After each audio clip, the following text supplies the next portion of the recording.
My name is Yara Gato. I grew up here in Puerto Rico.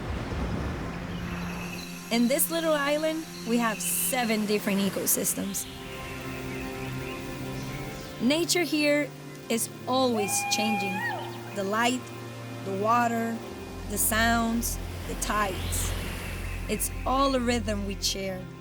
And when life gets too hectic, it brings me back to myself. That's why I'm taking a little road trip around the island.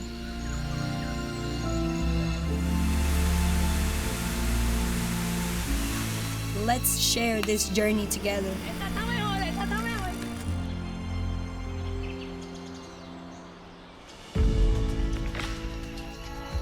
In the last episode, we explored from El Yunque to Roca Norte along Puerto Rico's north coast.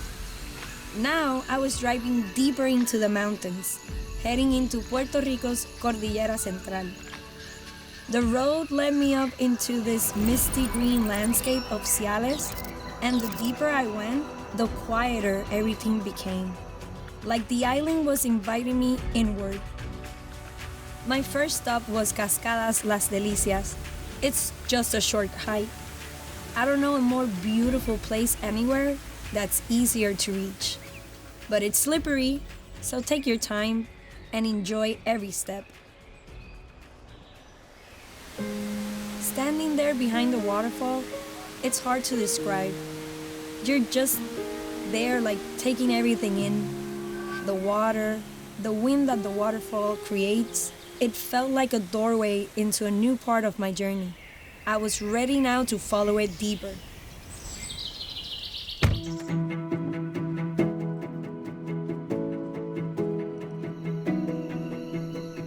My next stop was nearby in Toro Negro State Forest. I met up with Marlene, a local guide. Her eyes are so sharp, she can read the landscape like a book.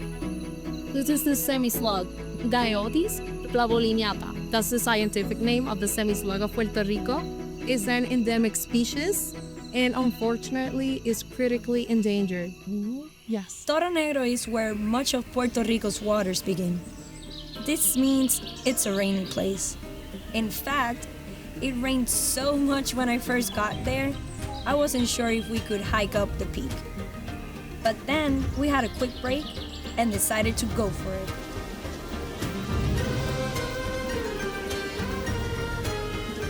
So this is Matrullas Reservoir.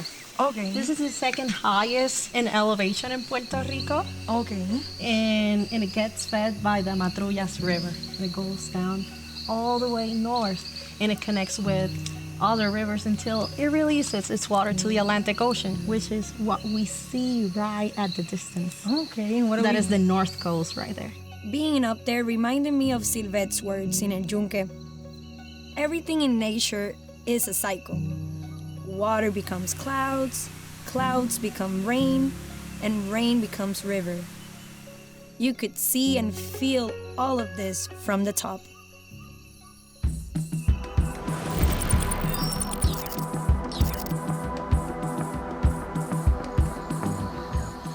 The next morning, I drove deeper into the mountains towards Utuado. My next stop was at Río Tanamá. My guide, Jama, had a beautiful smile and look in her eyes. Her backyard was this special place. Part canyon, part cave, part river. Todo bien majestuoso, so majestic. We descended about half an hour to the first cave. The light on the limestone was surreal. Also, the sound of the bats in the cave ceiling, it was mesmerizing. We continue on descending the steep canyon. Along the way, we pass a napa or springhead where pure water flows directly out of the aquifer. Being hot from the hike and then drinking right from that stream is the best feeling. A few more meters down this little creek bed, and we were at El Río Tanamá. Exploring rivers like this is known as canyoning. Llama sometimes takes people rappelling down certain places, and other times people float along the river in tubes. But the heart of the experience is simply moving through the canyon, using your hands and feet, walking across the river until you reach this magical cave.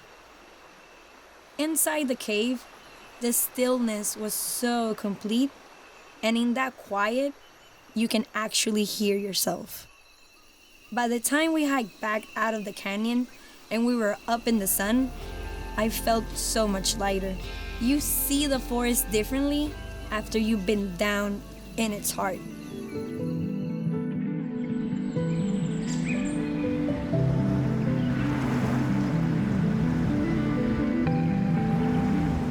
After these days in the mountains, caves, and rivers, there was only one place left to go. See you in the next episode of Puerto Rico, Mountains to Coast.